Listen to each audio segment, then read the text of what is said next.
5. However, 3-second violation. Well, there was actually a scramble for the alley-oop pass. I think Ricardo was intending that alley-oop pass for Norman Black, but Manny Victorino came into the picture. Now we can see Manny Victorino defending against Lew Massey here in the first quarter. And right now it's Gary Vargas against Alulor. He can't get inside heavy traffic. General takes it from the outside. Bingo! First 2 points of the ball game by the Gilbey's Gimlets. 2-0 is the count. That first basket coming after 45 seconds. And here is Ricardo Brown, hounded by Alex Clarino. Oh, Ricardo's going to have his hands full with this burly guard of Gilbey's. Definitely, Alex Clarino is a tough defender. He's not going to give Ricardo the space that he really wants. Alulor failed from 8. So the Gilbey's are looking for a 4-point lead now. Vargas lobs it over to Terry Saldana, who is up against Norman Black. A miss by Gary Vargas. Victorino gives it to Brown, who leaves it all behind. Fires off. Clarino got it. Good balance on his jump shot from about 6 feet. Ricardo Brown, although he missed the last 2 games of the 2 or 3 games of the Great Taste team, he seems to be in very great shape today. First deadlock at 2-all. Here is Norman Black off the glass. Lew Massey. Lew Massey.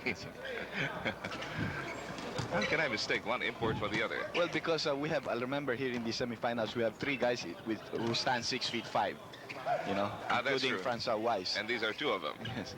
Norman Black, a trifle strong. Well, give him time. He'll settle into the game. A 2-point lead for Gilbey's. 2 minutes gone by in the first period. Here's Gary Vargas swinging it over to the left side. Willie Generalao against Paguntalan. Vargas. Yes, he'll take that kind of a shot, you know. Gary Vargas moves well without the ball. Leo Paguntalan to Ricardo. Clarino tried to swat it away, sufficiently distracted it to keep it away from the hoop, and the rebound goes to Vargas. Lew Massey now. You know, oddly enough, of the imports, these are the 2 who can play guard and center whenever they feel like it. And forward. And forward, too. Yes, they're all-around players. Ricardo Brown with a turnaround shot, still no success. And Leo Paguntalan with a 3rd effort for the team. And we've got the second standoff in our hands at 4-all. The game is 3 minutes old. Willie Generalao slowing down the pace somewhat. Terry Saldana. One big advantage of Gilbey's here is that they've got 2 very dependable big men on the floor right now, Saldana and Massey. And he just proved you're right, Saldana there, recovering that loose ball from Manny Victorino. Look at the matchup here. You see Massey going up against Norman Black immediately, while it's Clarino, the tall guard, going against the small guard. It's the reason why Paguntalan already has 2 offensive rebounds, because he's going up against Willie Generalao. He's much taller than Willie. That's a very interesting insight. Brown, once again, humiliating Clarino. 6-all. You know, if this torrid pace keeps up right down the wire, I wonder if anybody will be breathing relaxed at the end of this game. That's true. I don't think it can really happen that way, you know, that a team goes all the way down the wire. There's a loose ball foul called against Terry Saldana going over the back of Norman Black. Something's got to give in this kind of a ball game, you know.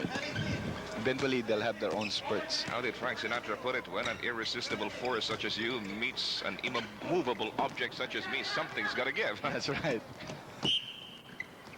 Okay, turnover for Gilbey's.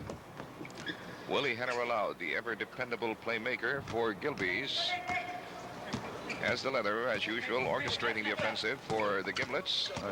Saldana should have slid in because Norman Black went out to take Willie Generalao. Automatic, the big man should have slid into the basket. He would have gotten a pass from Willie. Right. That way, Willie was forced to take the outside shot. Correct. He had no way. He couldn't pass to anybody. Victorino himself misses his own shot from the corner. 6-all is still a count. 7:34 left, first inning. Massey going against Victorino, and he bumps right into Ricardo Brown. The 2 of them take a tumble, and it's an offensive foul by Lew. Only 1 foul so far for Massey. Black still has an immaculate slate. Well, if Black is consciously watching out for that injured left hand, it doesn't show, at least not in these opening minutes. Here is Victorino against Saldana. Oh! Well, Victorino has had some point-blank shots that he has not been delivering so far. However, he's been doing a great defensive job against Massey. Massey only has 2 points up to this after 5 minutes of play, you know, and usually he's already in the tens. And yet on the other side of the court, Saldaña's doing a good job on Victorino. Another failure there by Gilbey. Here is Ricardo Brown. Good pass to Paguntalan. Bad shot. That's true. That's exactly what she called that. Brown. Finally, he decides to take it himself. And 6 points already for Ricky. He recycled the garbage into gold, and it's a 2-point lead for Great Taste. Their first taste of the lead. Willie. Long pass to Lew. He draws a double coverage. Clarino's open. He rips the lane. Frontal assault on the basket. I didn't expect him to make that, frankly. Well, yes, because he missed earlier. He missed his outside shot. So Clarino variates his shot, tries to get the high percentage. I think that was, oh, Norman Black just throwing that on up. A quick release by Norman Black. Black missing 2 in a row. Yes, and that was very close. Now I can see the effect of that injured left hand on Norman Black. It's more of a psychological thing than anything else. Brown against Willie. Good. And good tap by Willie. Black will inbound from the baseline. This is a guy that hasn't lost his touch. No way. Very quick release. 2-point lead for Great Taste. 5 minutes and 48 left in the first quarter. We've got overcast skies outside, but I imagine not even a regular full-grown hurricane can keep these people out of the Coliseum. The big dome is fast filling up, and we expect it to be within the capacity level by the third or fourth quarter. Yes, maybe about 12 or 15,000 for this first match of the semifinals. Right. Alejo Alolor in the right quarter court is swarmed upon and is looking for a cutter. Receiver Brown against Clarino. Top of the key. Got it. It's counted with a foul to boot from Alex. Well, that's unerring accuracy from the field for Ricardo Brown, you know. And Joe, we have a timeout called by the Gilbey Gimlets. They have to talk this over. Right. We'll be right back. Ano pangalan mo? Tess Muni. Tess Muni, nag-aaral ka pa? Hindi na ho. Ay, hindi na.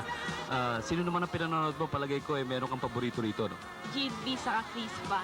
Gilbey saka Crispa. Kung maglaban ng Gilbey at saka Crispa sa semifinals, sino kaya mananalo? Bahala na kahit sino, basta manalo. Basta kahit sino, pareho ko naman gusto eh. Ikaw naman. Toyota. Okay, this is Danny Zambrano, your man on the ball. 5 minutes and 13 seconds left in the first period.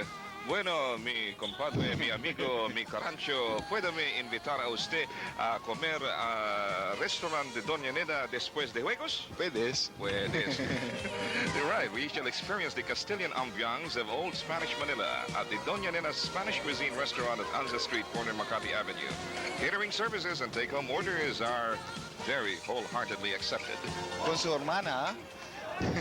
Sí. Paguntalan. Sí. Well, there were a couple of substitutions for the Gilbey Gimlets. We have, first of all, Joseph Herrera in the ball game for the first time for Clarino, and we have Watson coming in for the Gary Vargas. Short. Yes, that was short by Lew Massey. Neither import is clicking as beautifully as they normally do. They've got opening day jitters. Look at that. Lew Massey, the ball was just taken away before he could really pass off. And Alolor gets the bounce. Tinatawag na pasang-awa, no? Yes, 75. A 7-point lead for Great Taste, and that happened in a wink of an eye. And you have to credit Ricardo Brown. 11 of those 17 points came from him, and the other one was a pass that he gave direct to Alolor. Steve Watson, who came out of the Gilbey's bench during that timeout. Ball almost intercepted. Herrera decides to take it himself. Bad position. The rebound to Black. Brown. Joseph Herrera is also on the floor for Gilbey's. Here's Alolor right underneath. Gets rejected by Steve Watson. The second attempt went in. It's counted. You have to credit Alolor for not giving up after he was blocked there. And the Gilbey's Gimlets have to start pulling down their defensive rebounds. They cannot afford to give these 2-3 shots to the Great Taste team, who are a stronger offensive team for me. That's a tenacity with a capital